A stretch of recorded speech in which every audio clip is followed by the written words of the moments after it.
चौक बना रहे हैं, उसके अलावा भी कोई ऐसे साथी आमंत्रित करता हूं और निवेदन करता हूं कि आप अपने संविधान के संबंध में संक्षिप्त उद्बोधन हम सब ऐसे समय में आयोजित की, इस समय देश के प्रधानमंत्री, गृह मंत्री एवं भाजपा की जो देश में सरकार है, वो संविधान का जो भी घटनाक्रम घटित हो रहे हैं, शुद्ध रूप से संविधान के खिलाफ, संविधान के विरोध में ये आए दिन नए नए कंडे। सुरेश जी भास्कर साहब, आपका तहे दिल से स्वागत है। उदयपुर से आए हैं श्री गिरधारी लाल शर्मा जी, आपका बहुत बहुत स्वागत है।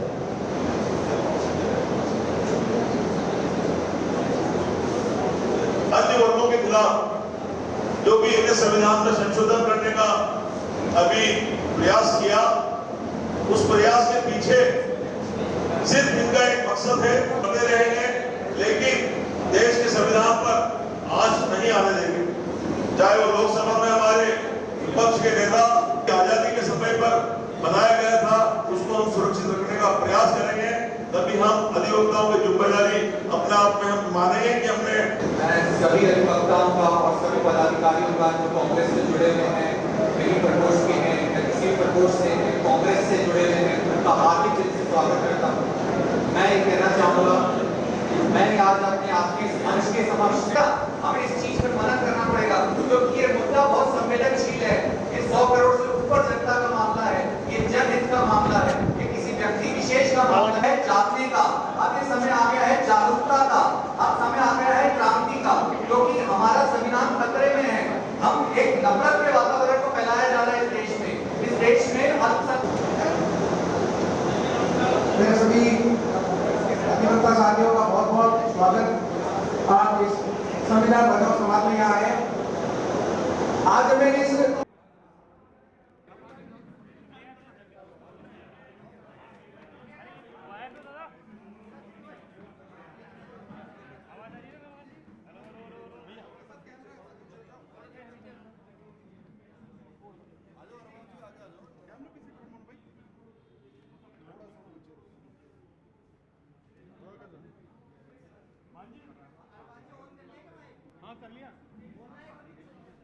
Audio check 1 2 3, audio check 1 2 3।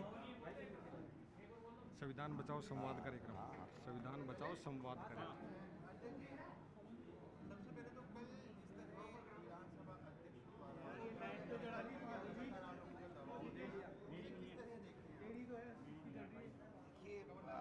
वो तो लेना ही था, लेकिन जो 25 दिन की देरी की वो जानबूझ के की गई और संविधान का और कानून का उल्लंघन किया गया उनके द्वारा। उससे मैसेज खराब गया। ये जो कहने को कहते हैं ना कि हम डबल इंजन की सरकार है, डबल इंजन की सरकारें नहीं है, डबल स्टैंडर्ड की सरकारें हैं जो अपने लिए कानून दूसरा चाहती हैं, प्रतिपक्ष के लिए दूसरा कानून चाहती हैं।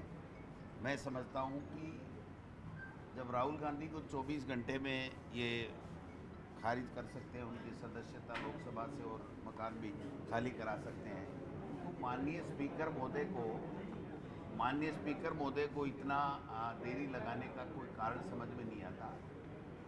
वो कह रहे हैं एजी से राय ले रहे हैं। मैं समझता हूँ पहली बात तो इसमें एजी की राय की आवश्यकता नहीं है, और दूसरी बात है अगर एजी से भी राय ली तो ऐसे संवेदनशील मामले में एजी भी 1 दिन में 2 दिन में राय दे देता है।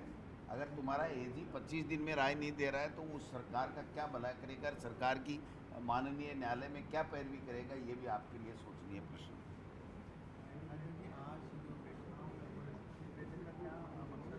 देखिए, ये आने वाले में ये विधि प्रकोष्ठ हमारे कुलदीप पूनिया जी अध्यक्ष हैं, उनके द्वारा संविधान बचाओ जो हमारा जो अभियान चल रहा है उसी के तहत इन्होंने अधिवक्ता साथियों के साथ में ये जो संगोष्ठी करने का निर्णय लिया है, और उसी में हम लोग सीपी साहब सब लोग आए। और इसी तरीके से हर बुद्धिजीवी वर्ग, हमारा जो डिपार्टमेंट हैं, हमारे जो प्रकोष्ठ हैं और दूसरे जो बुद्धिजीवी वर्ग हैं, उनके साथ में हम चर्चा करेंगे, क्योंकि आज देश के संविधान पे खतरा है। उस पे चोट की जा रही है और संविधान पे ही नहीं, मैं कह रहा हूँ लोकतंत्र पे भी चोट की जा रही है। आप देख रहे हो चुनाव आयोग में मुख्य जो हमारे चीफ जस्टिस ऑफ इंडिया होते थे उनको हटा दिया गया। और दूसरा जो वोटर लिस्ट का जो मामला है, राहुल गांधी जी पूछ रहे हैं महाराष्ट्र में कितने वोटर, ये 45 लाख वोटर कैसे बढ़े बताइए, कोई बता नहीं रहा है। संवैधानिक संस्थाएं चाहे वो चुनाव आयोग हो, ईडी हो, इनकम टैक्स हो, वो सारी के सारे कोलैप्स कर गई हैं, मनमर्जी से चला रहे हैं उनको और राजनीतिक दुर्भावनाओं से काम किया जा रहा है। आपने देखा होगा कि सुप्रीम कोर्ट ने कल या परसों में ईडी के लिए किन शब्दों का प्रयोग किया है, ये हमारे देश के लिए चिंता का विषय बना हुआ है। और जिस प्रकार से विदेशों में 80 यात्राएं हमारे प्रधानमंत्री जी ने की और जब समय पड़ा ऑपरेशन सिंदूर में तो एक भी देश हमारे साथ नहीं आया। किसान रोजाना आंदोलन करते ही हैं, 700 किसान मारे गए, कानून में मनमर्जियाँ इससे संशोधन करते हैं, सीए ले लो, वक्फ बिल ले लो, और ले लो। ये सिर्फ और सिर्फ इसलिए ला रहे हैं कि यहाँ पर हिंदू मुस्लिम होता रहे और बहुसंख्यक जो हिंदू है उनके वोट उनको मिलते रहे, वो अपनी राजनीतिक रोटियां चमकाती रहे, बाकी उनको कानून से कोई लेना देना नहीं है। नागरिकता के सवाल पे गृह मंत्री जी ने कहा था कि कानून बने, देखो कितना साल हो गया, एक भी कोई कुछ किया क्या, तो फिर आपने कानून क्यों बदला? अगर आपने एक ही नहीं किया तो फिर कानून तो छेड़छाड़ करने के लिए बदला ना, कि इनमें आपस में आक्रोश आए और आक्रोश से हमारी राजनीतिक रोटियां सीखती रहें और देश मणिपुर जल रहा है, कोई पूछने वाला नहीं है, आप बताइए क्यों नहीं है? तो अब जा कर के इन्होंने 1.5 साल बाद में एक्शन लिया है। तो ये सारे मुद्दे हैं, क्योंकि हमारा जो संविधान है वो धर्मनिरपेक्षता लिए हुए है और सभी धर्म के लोगों को अपने अपने धर्म का, दूसरों के धर्म का सम्मान करना और उसी के हिसाब से जीने का जो हमें अधिकार देता है, उन अधिकारों के ऊपर चोट करके अपनी राजनीतिक रोटियां सेक रहे हैं। इनसे बीजेपी का राष्ट्रीय अध्यक्ष तो बन नहीं रहा और ऑपरेशन सिंदूर करके सेना ने जो शौर्य पराक्रम दिखाया उसके ऊपर आप प्रधानमंत्री जी टिक्का टिप्पणी कर रहे हैं कि मेरी रगों में खून नहीं है। पहले कह रहे थे मेरी रगों में पैसा है, मनी है, फिर बोला मेरे रगों में व्यापार है और उसी व्यापार के लिए हमारी सेना के शौर्य को जो नकारते हुए इन्होंने इस तरीके से ट्रंप से सीज फायर करवा दिया। तो ये सारी चीज़ें हैं जो बुद्धिजीवी वर्ग है वकीलों का, उसके साथ चर्चा करेंगे। तैयारियाँ ही हैं, वहाँ तो कांग्रेस ही जीतेगी। पिछली बार इन्होंने बदमाशी करके, बूथ कैप्चर करके, क्योंकि जिसके 27 मुकदमे होते हैं तो मैं समझता हूँ कि उसकी जो छवि होती है उससे कुछ लोग घबरा जाते हैं। तो 2-4-5 हज़ार वोटों का फ़र्क पड़ गया था। अब जो 1.5 साल से उनकी ये जो विफलताएं हैं, कोई सरकार नाम की चीज़ नहीं है, पर्चियों से चलते हैं। आज ऐसा ही भर्ती के कितने दिन हो गए साहब, 1.5 साल हो गए, ये तो आरोप लगाते थे ना, पेपर लीक करा लो। कोर्ट में जाके कह दिया सीबीआई जांच नहीं कराना चाहते। आज एसआई में दोबारा इस भर्ती का फैसला करके दोबारा 1000 थानेदारों की एसआई की भर्ती निकाल सकते थे। अगर ये यही नहीं दे पा रहे हैं, यही सही है गलत है यही फैसला नहीं कर पा रहे हैं, इनके मंत्री धरना स्थल पे जा रहे हैं, मांग उठा रहे हैं, 9 महीने तक वनवास को चले जाते हैं, फिर आ जाते हैं। तो ये तो सर्कस बना रखा है इन्होंने। तो इसलिए मैं यही कहना चाहता हूँ कि ये हमारे देश के संविधान को खतरा उत्पन्न कर रहे हैं। इसलिए हम सब लोग मजबूती के साथ उसके बारे में अवेयर करेंगे, लोगों को जागरूक करेंगे और हमारी कांग्रेस पार्टी का जो अभियान चल रहा है पूरा का पूरा संविधान बचाओ घर घर तक हम लेकर के जाएंगे और लोगों को अवेयर करेंगे। जय हिंद। बिल्कुल, सेना का जो शौर्य, जो पराक्रम हमेशा जब भी समय आया है उन्होंने दिखाया और अब की बार भी आतंकवादियों को और पाकिस्तान को धूल चटाने का काम किया है। तो उनके लिए हमें इस प्रकार की रैली करके उनके लिए हमें देना चाहिए, उनको संबल देना चाहिए और उनको सैल्यूट करना चाहिए कि आपने बहुत शानदार काम किया है। अब प्रधानमंत्री जी का तो क्या है, कल बीकानेर में आए प्रधानमंत्री जी, रगों में खून नहीं बताया, कोई बात नहीं, नहीं होगा, तभी तो ट्रंप चौधरी कर गया। दूसरी बात उन्होंने कहा ये मेरी पहली रैली है। पुलगांव में जब हुआ उसके बाद में मैं राजस्थान आया और पुलगांव में आज पहलगांव में जो आज हुआ है उसमें मैं पहली बार आया हूँ, तो क्या बिहार में इनका क्लोन था क्या? कोई डुप्लीकेट गया था क्या? वहाँ पर दांतें निकाल रहे थे, हंसी ठिठोली कर रहे थे, तो वो कौन से प्रधानमंत्री जी थे फिर? पहली बार कैसे हुई रैली है? उस पुलगांव के बाद में तो वहाँ पर, पहलगांव के बाद में तो वहाँ पर हो गया ये, बिहार चुनावी रैली करके आ गए, और यहाँ आकर के कह रहे। पहले सवाल ये, टेलीप्रॉम्प्टर से बोलते हैं, जो लिख देता है वो बोल जाते हैं, और हिंदू मुस्लिम करके अपनी राजनीतिक रोटियां सेक रहे हैं। समय आ गया, लोग समझ गए, इनको सबक सिखा देंगे। वो बहुत ही निंदनीय बात है, गंभीर बात है। मैंने भी पता लगाया, वो घटना भी कोई 2-3 महीने पहले की बता रहे, कोई ताज़ा घटना नहीं है।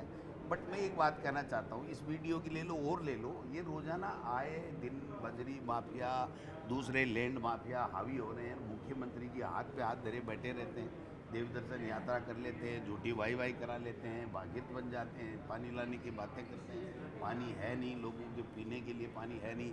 अब तो दिल्ली तलब किया हुआ है उनको, क्या होता है, क्या पर्चियाँ बदलती हैं, क्या नहीं बदलती हैं, देखते हैं आने वाले समय। अध्यक्ष एक सवाल और पानी से जुड़ा हुआ है। आप ही की कांग्रेस पार्टी के एक विधायक पानी के लिए उन्होंने फोन मुख्यमंत्री जी ने लगा दिया, वो भी वीडियो वायरल। आ गया क्या पानी? लेकिन उनको अब कोई कार्यकर्ता ने मिला दिया होगा कि राजी करने के लिए, बाकी तो पानी तो है नहीं।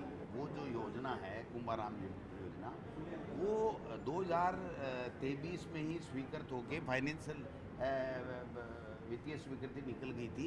उसके बाद में ये 2 बजटों में इन्होंने डाल करके अब दोबारा वित्तीय स्वीकृति निकाली है, तो अभी टेंडर तो हुए नहीं, तो किस बात का धन्यवाद?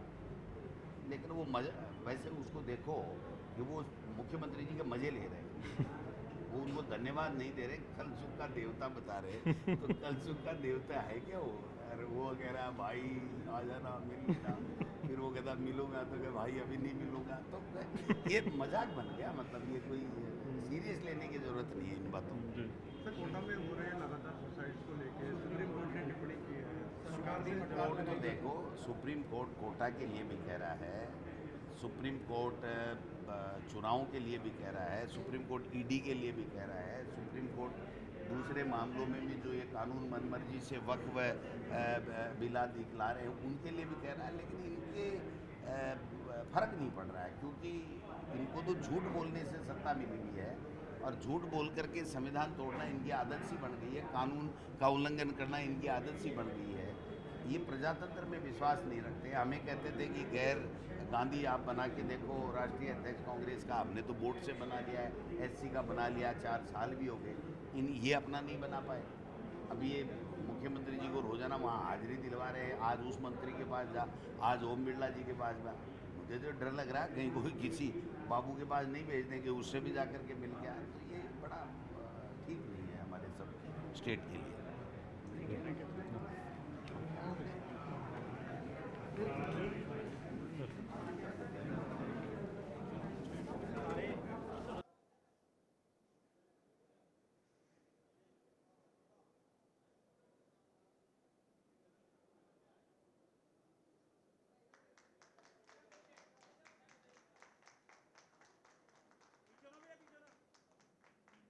डॉक्टर सीपी जोशी जी के स्वागत के लिए मैं आमंत्रित करना चाहूंगा एडवोकेट गोपाल नारोलिया जी और संजय शर्मा जी, वो पधारे और हमारे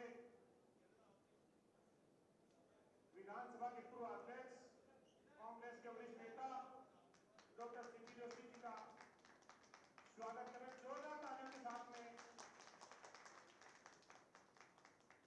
अब मैं अनुरोध करना चाहूंगा हमारे बीच में ओलंपियाड विजेता, आपसे अनुरोध है कि आप पधारें, माला पहनाएं, शापा पहनाएं, स्वागत करें, अभिनंदन करें डॉक्टर कृष्णा पूनिया जी का।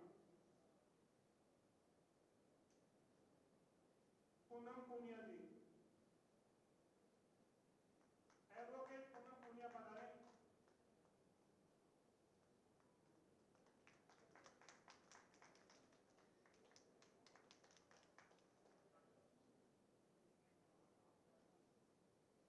जिलाध्यक्ष हैं हमारे जयपुर शहर के कांग्रेस अध्यक्ष आर तिवारी साहब का माला और शापा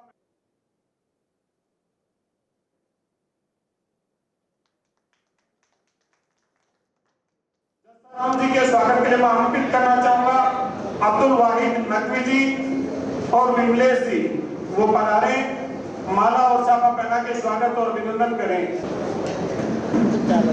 भारत यादव जी, दिलीप सिंह सिनवार जी,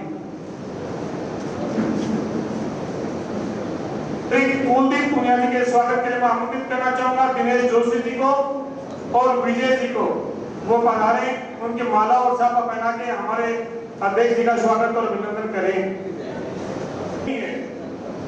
बल्कि एक वैचारिक चेतना का मंच है।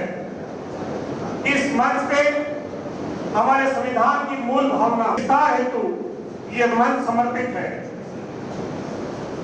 इस कार्यक्रम के शुभारंभ से पहले बना उनके लिए मैं कुछ कहना चाहूंगा। ना भूलो कुर्बानियों को, ना भूलो कुर्बानियों को, जिनसे ये संविधान बना।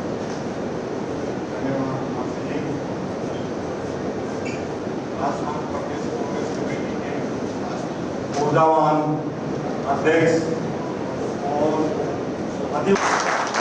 विशेष अतिथि माननीय पूर्व विधानसभा अध्यक्ष, विशिष्ट अतिथि जिला शहर कांग्रेस कमेटी के ताकतवर अध्यक्ष शरद तिवारी जी, पूर्व राजधानी हमारे मिनी प्रकोष्ठ के संरक्षक फेडरल बॉडी के सदस्य आदरणीय चिंताराम जी के सदस्य बीकानेर से कमल पुरोहित जी, पूर्व विश्वास की स्वतंत्रता, धर्म की स्वतंत्रता, उपासना की स्वतंत्रता, आज के परिप्रेक्ष्य में सबसे बड़ा हमला पिछले दशक में वो अभिव्यक्ति की आजादी के ऊपर हुआ है, धर्म की आजादी के ऊपर हुआ है। और इन